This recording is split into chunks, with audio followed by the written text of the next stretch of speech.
This story contains spoilers from the March 5th episode of the two-night Bachelor finale. The Bachelor finale lived up to the hype, and now everyone knows what he did. The first part of a two-night ending to Arie Jr.'s cycle of the ABC reality dating franchise had been called phenomenal, and the most dramatic ending in show history. The Hollywood Reporter's show experts would prefer to call the switcheroo devastating and cringe-worthy to watch, but agree that the unprecedented event made for must-see Bachelor TV. After telling both of his finalists, Lauren Burnham and Becca Kufrin, that he loved them, Arie went into the final day of production unsure as to who he would propose to. It wasn't until that morning, after he had already introduced both women to his family and continuously expressed his love and reassurance to each of them, that he made up his mind. He proposed to an ecstatic Becca and completely blindsided Lauren by breaking up with her at the sight of his soon-to-be proposal. That's when The Bachelor broke format, showing viewers home footage of Arie and Becca during their secret rendezvous after filming wrapped. The winning couple appeared to be as adorable as can be. But Arie confessed during a never-before-seen, post-show one-on-one that he had decided to call off the engagement and break up with Becca in hopes of a potential reconciliation with Lauren. He then delivered his second blindside of the night to his now fiancée, Becca, who must have been told that producers were filming their reunion for a segment for the After the Finale Rose reunion special, which will air on Tuesday. Their breakup played out unedited with split-screen footage to give both Arie and Becca their proper exposure. The moment was raw and nothing was left on the cutting room floor, a first for the veteran franchise. Just weeks after the proposal, Becca never saw the ambush coming. When making a brief live appearance at the end of the episode, she was shaking watching it back. "Brutal," she uttered to a room of rousing applause, one firmly in her corner. "When it all happened, I feel like I kind of blacked out and so much was going through my mind that I couldn't take it all in or really even focus on what I wanted to say. To watch that back now, of course I had feelings for him and I loved him, so it's a hard heartbreak." She revealed that she and Arie have not spoken since that day. "After he left I went through all the emotions. I stayed in LA and cried for probably 4 days straight and grieved the loss of that relationship and the future that I thought we were going to have. I'm angry at times.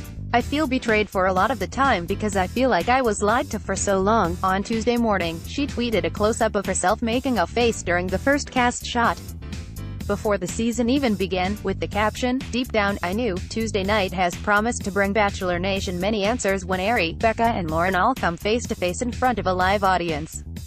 Without offering any spoilers, the second part of the finale will provide fans with an update on how Arie's bid to win Lauren back played out and will reveal his current relationship status. Below, THR editors Jackie Strauss and Kimberly Nordyke try to make sense of Arie's choices and break down the shocking first half of the epic finale. Jackie Strauss, Kimberly, will you be my Chris Harrison while I attempt to sort through my emotions? I can't believe that after first debating his controversial casting, this is where we ended up. Kimberly Nordyke, well, you definitely know something is up when there's still lots of time left in the show after the proposal and we're not jumping straight into the After the Final Rose special. For once, Chris Harrison may not have oversold it. This may actually be the most dramatic finale in franchise history. It was painful and devastating and heartbreaking, and yet Becca couldn't have handled it better, in my opinion. I can't imagine what she was going through, and yet she held it together very well for as long as she could. Strauss, we've been the fly on the wall for breakups before, but even when it's the runner-up getting his or her heart broken at the proposal site in the end, we know it's a little produced.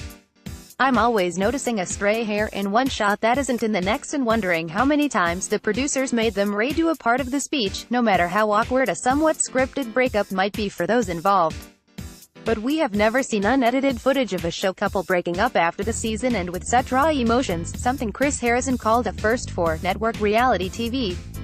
At one point, there were minutes of complete silence, apart from Becca's muffled weeping, where Arie sat on the couch and tried to be there for her until he eventually said, "Okay, I'm gonna go."